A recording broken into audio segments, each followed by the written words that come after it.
Blood Bowl, wo unsere Docs Zerschmetterer sich heute mit den Wolfenburg Diggers messen, einem Nekromantenteam. Ja, ich erwarte ein spannendes Spiel. Ich habe noch nicht so häufig gegen Nekromanten gespielt. Und daher denke ich, dürfte das ergiebig werden. Womit möchten wir anfangen? Ich fange heute mit Anstoß an, habe ich mir mal überlegt. Wir haben außerdem heute ein bisschen Zusatz bei unseren Reihen. Ich muss gleich mal feststellen, wer ihn hier und den noch. Den hier. Das sind beide Söldner. Den einen haben wir kostenlos bekommen, da einer unserer Spieler momentan verletzt kann man schon sagen, nicht teilnehmen kann. Den zweiten haben wir daher, dass ich mich entschieden habe, sicherheitshalber nochmal einen dazu zu nehmen, weil man weiß ja nie, wann man den nochmal brauchen kann. Und den, den ich dazu genommen habe, habe ich auch noch Blocken gegeben, damit sich der auch wenigstens lohnt. Daher bleibt einer von den beiden erstmal auf der Bank, denn das Problem an diesen Söldnerspielern ist, dass die leider wenig bringen, weil sie haben zum einen Einzelgänger, was dafür sorgt, dass man bei ihnen keine Wiederholungswürfe richtig anwenden kann. Und zum anderen haben sie den großen Nachteil, dass sie, wenn sie Starspielerpunkte sammeln, die einem ja nicht wirklich viel bringen, weil man behält das Ganze ja nicht, man behält sie ja nicht am Ende des Matches, die wandern wieder ab. Von daher bringen die nicht so viel, aber wir sollten vielleicht vor allem auf unsere Feinde gucken, was wir hier eigentlich haben. Bei so Nekromanten-Teams hier gibt es Zombies, die können nicht viel aus der Regeneration. Regeneration sorgt dafür, dass man Verletzungen mit Glück ignorieren kann, beziehungsweise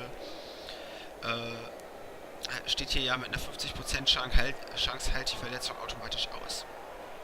Dann haben wir hier oben Fleischgolems, das sind bei denen meistens die Bewacher der Mittellinie, denn die sind ziemlich dick, man sieht dort schon standfest, Regeneration und robust. Die halten richtig, richtig viel aus. Und der hat auch noch einen Stärkepunkt mehr, was ziemlich fies ist, der zum Glück nicht. Dann gibt es Verfluchte, die haben Regeneration und Blocken, das sind sowas wie deren Blitzer.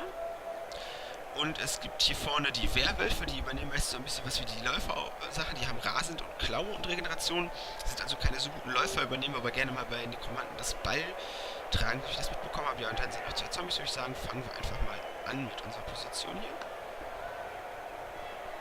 Man sieht schon, da sind die Fleischklöpse direkt an der Linie, die Fleischgolems, die dann natürlich eine gute Verteidigung abgeben. Die Feinde werfen Steine. Das heißt, auf jeder Seite geht einer wahrscheinlich zu Boden. Bei uns hier unser Blitzer, das ist natürlich nicht schön. Denn das hat zur Folge, dass er noch auf die Seite, auf der der Ball liegt. Ich befürchte also, dass sie da gleich direkt durchschlaufen werden und sich den Ball holen werden. Und den Ball und den Weg freischaufeln. Da geht schon unser zweiter Spieler zu Boden. Das ist nicht gerade ein schöner Anfang. Und hatten wir die Gule überhaupt erwähnt? Nein, Gule gibt es auch noch neben den Werwölfen, die habe ich wohl gar nicht gesehen. Der hier hat jetzt Ballland reißen und blocken und außerdem sie ausweichen, die sind dann doch ein bisschen mehr geeignet zum Fänger, sehe ich gerade, denn sie können mal ein bisschen gut durch feindliche Reihen durchschlüpfen. Also das war doch nicht so die Werwölfe, wie ich es in Erinnerung hatte, aber naja, sehen wir mal, was wir da dagegen machen können. Die siedeln sich dann nämlich auf der Seite schon wieder ganz schön ein. Und unser Blitzer liegt auch noch ein bisschen länger flach, genauso wie sein Manienten. Und unser Oger kann dort noch nicht mal mehr so viel machen, da er netterweise dort den Typ mit der mehr Stärke hat stehen lassen. Und welche Vorteile? Nein.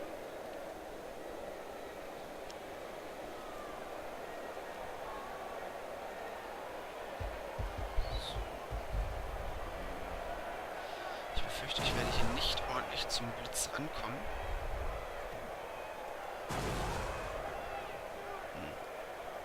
Egal, wie ich mich stelle, er hat viel zu viel Unterstützung. Da kann man ja auch was machen. Nicht blitzen, Kollege, nicht blitzen.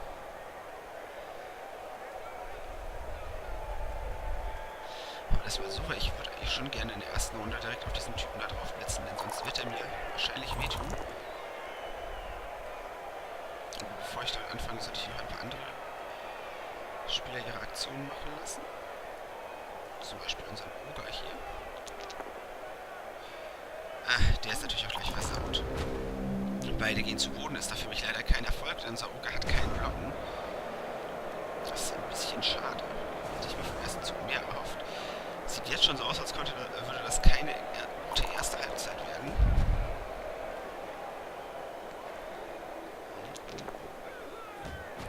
haben sie mir auch gleich mal in mein Krankenhaus aufgeschlagen. Hat zwar keine langfristigen Auswirkungen, aber der Spieler ist jetzt schon mal raus. Wir werden also auf jeden Fall auf unseren Salten am nächsten Anlauf schon zurückgreifen müssen. Und da kommt er schon erschreckend nah an die Endzone ran.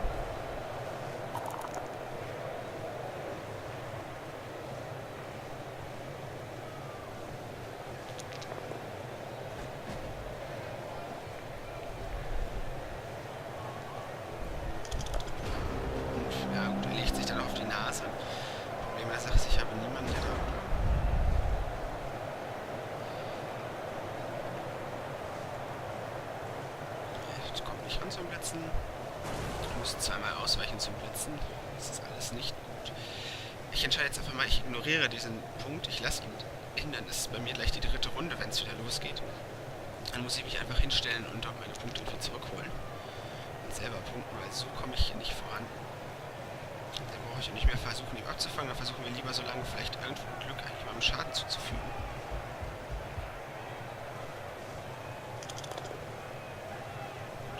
Kein so wirklich hilfreicher Wurf. Ja, nachrücken.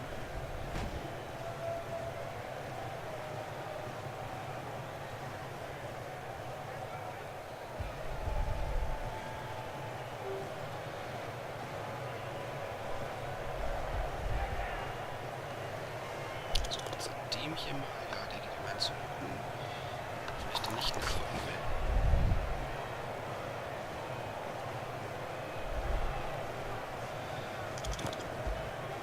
Hier nochmal jemandem weh zu tun. Das ist auch keine wirkliche Hilfe.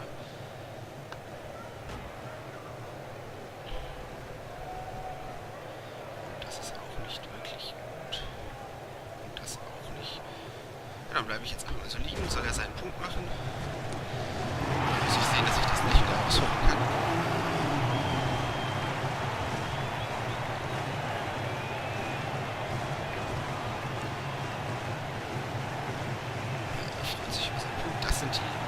Cheerleader. Sehen ja ein bisschen spooky aus. Da liegt schon gleich unser verletzter Mann. Der hatte keinen traumguten Start in das Spiel.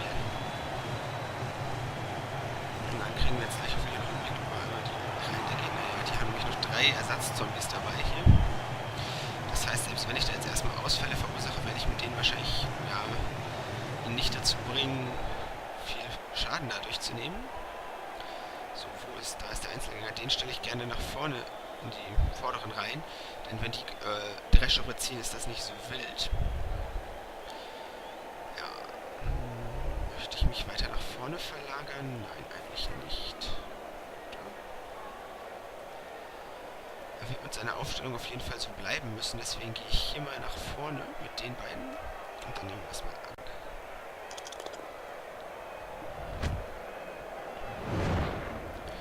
Anstoß, das ist gut. Dann also normalerweise bei hohem Anschluss kann ich den Spieler den Ball platzieren, er hat den Ball aber so weit gekickt, dass er eher aus dem Feld rausfliegt. Das wird also für uns nicht so wild. Und ich sehe gerade, hier fällt mir irgendwo der Blitzer. Warum steht hier? Haben sie mit dem Blitzer rausgehauen oder habe ich das verpasst oder was?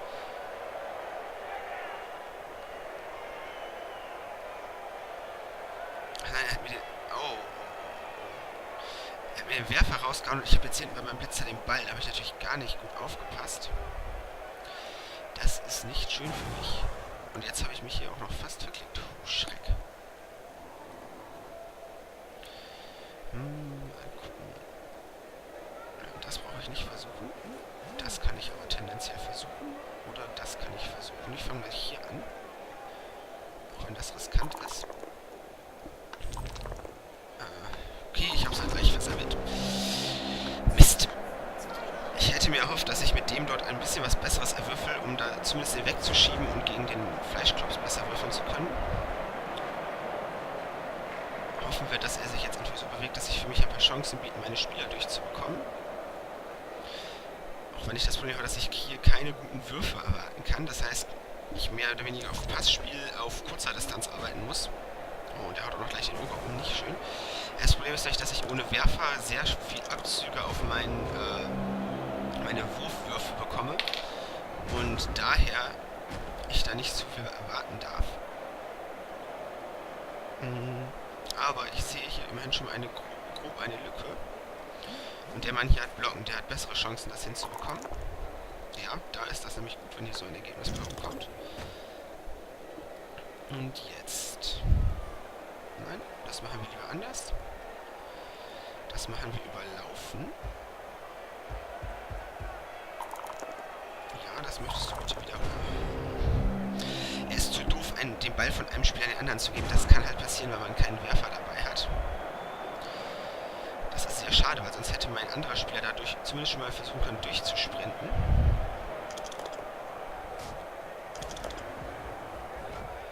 Da sieht man den Effekt von Rasend. Sein Werwolf darf einfach zweimal hintereinander zuhauen.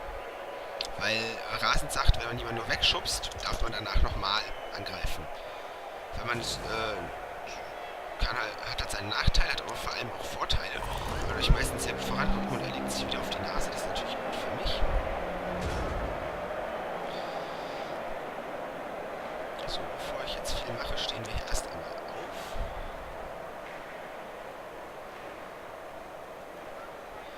Und der Mann muss hier mal ein bisschen Risiko für mich eingehen. Ja, wiederhole das mal bitte. Danke. Das müsste sein. Dann habe ich nämlich hier 2 Würfel, um den zu blocken. Und kann ihn dann zumindest schon mal wegschubsen und rück auch mal nach.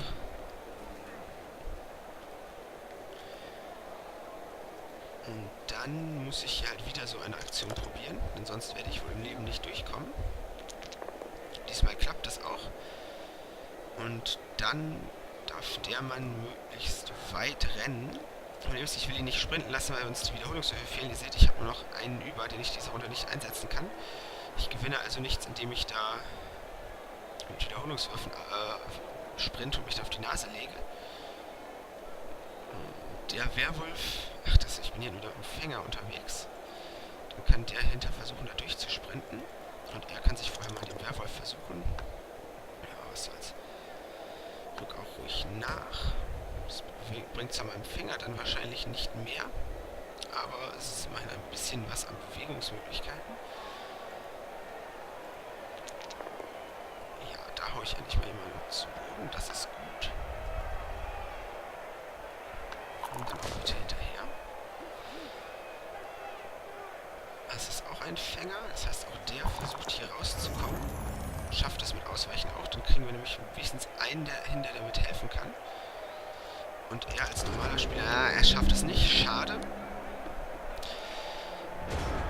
Das wäre noch besser gewesen, wenn ich dann einen zweiten Spieler gehabt hätte, hätte das verteidigungsmäßig schon mal ein bisschen was gebracht. Denn so schafft er es leider, meine Spieler da ziemlich zu umstellen. Und wenn er jetzt nichts Dummes macht, wird er den wahrscheinlich gut rausblitzen können. Ja. Hoffen wir, dass der Ball noch liegen bleibt, dann habe ich vielleicht eine Chance, mir den Ball zu schnappen.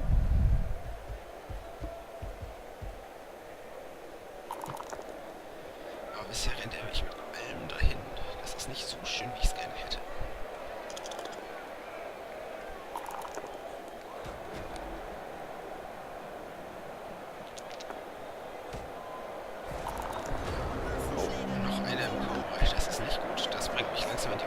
Seine Ende auch im K.O.-Bereich gelandet ist. Was beim Werwolf durchaus wenigstens eine gute Sache hat. Jetzt kann ich tendenziell den Touchdown versuchen. Ich kann aber auch vorher noch versuchen, hier einmal zu blocken. Das hilft mir vielleicht. Ja, das hilft mir wirklich. Da rücken wir auch nach, dann hast du nämlich mehr Platz zum Laufen. Da steht auf jeden Fall kein Spieler mehr daneben. Was den Vorteil hat, dass ich den Ball leichter aufnehmen kann. Ja, sehr gut. Das ist der Ausgleich-Touchdown von meinem Fänger direkt gemacht. Das ist okay.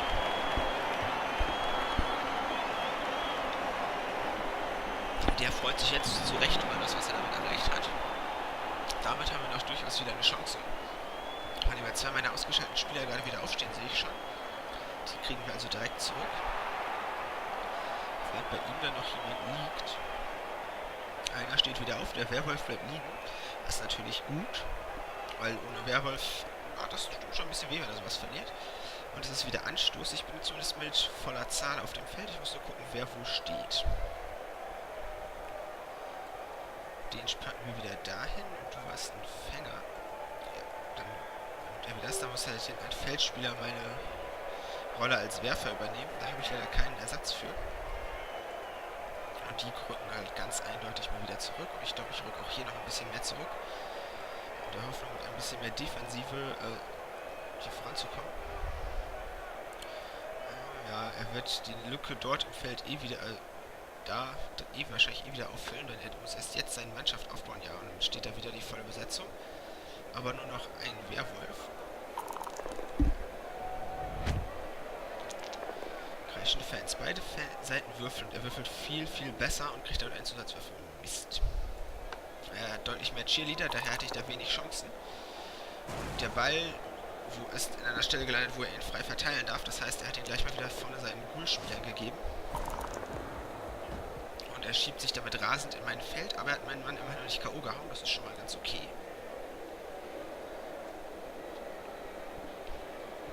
Das Schöne ist, er hat nach dieser Runde nur noch eine Runde. Das heißt, er wird es wohl nicht schaffen zu punkten. Denke ich nicht. Und in der nächsten habe ich Anstoß. Das kann ich dann vielleicht wieder nutzen, um selber zu punkten. Wenn meine Spieler nicht wieder so grandios passen. Dann muss ich das wahrscheinlich ein bisschen auszögern. Und jetzt beide zu Boden. Das ist okay, weil er hat mit seinem Fleischklops angegriffen.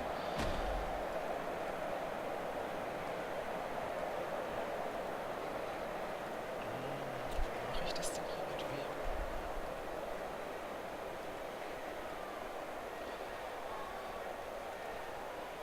Mein Ziel ist jetzt vor allem erst einmal möglichst Schaden anzurichten, weil ich nicht damit rechne, dass er so viele Möglichkeiten zu punkten hat.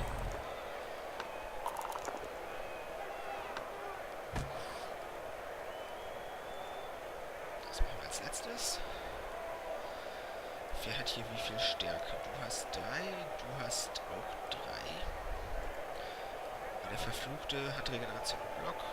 Der hat keine Regeneration, das heißt hier draußen, an dem könnte ich mich vielleicht versuchen.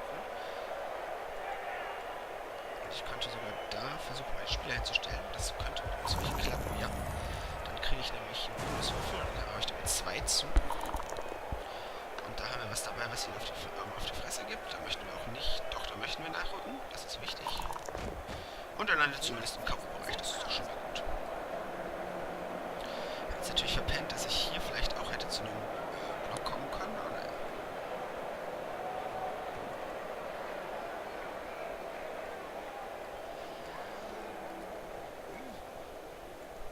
Du versuchst mal darüber zu kommen, ja. Habe ich hier 2 Würfel.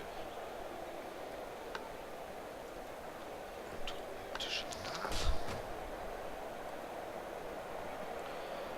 Und jetzt die letzte, ein bisschen riskantere Aktion, damit unser Ogre dort was kann, darf er sich mal hier rüber bewegen. Ja, der fällt gleich wieder hin. Schade, das war zu vermuten eigentlich schon bei meiner Spieler, aber probieren wollte ich es trotzdem, weil dann hätte unser Ogre dazu hauen können, was recht gut gewesen wäre. Aber jetzt haut er mir wieder über den K.O.-Bereich. Der Mann ist dann für das Rest des Spiels auch weg. Das ist scheinbar sogar mein Blitzer. Das ist nicht schön.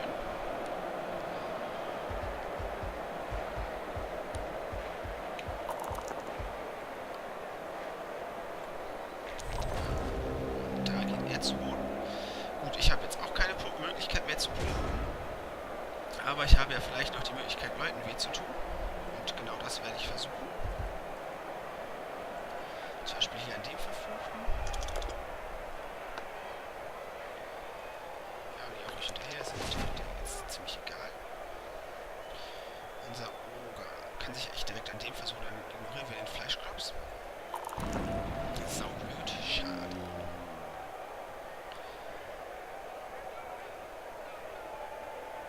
Da steht natürlich genau jemand so, dass es, da kann ich jemanden hinstellen.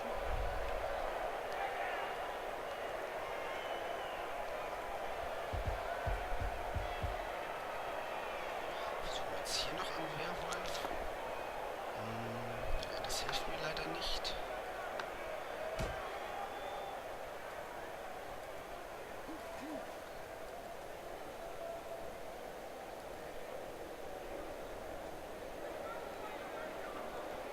Komm, gehen wir ein bisschen Risiko. Okay, Runde vorbei. Mir soll es egal sein. Chancen haben. Mikro Tote, Verletzungen anzurichten. Ist sowieso recht gering, aber wir sehen uns dann in der nächsten Halbzeit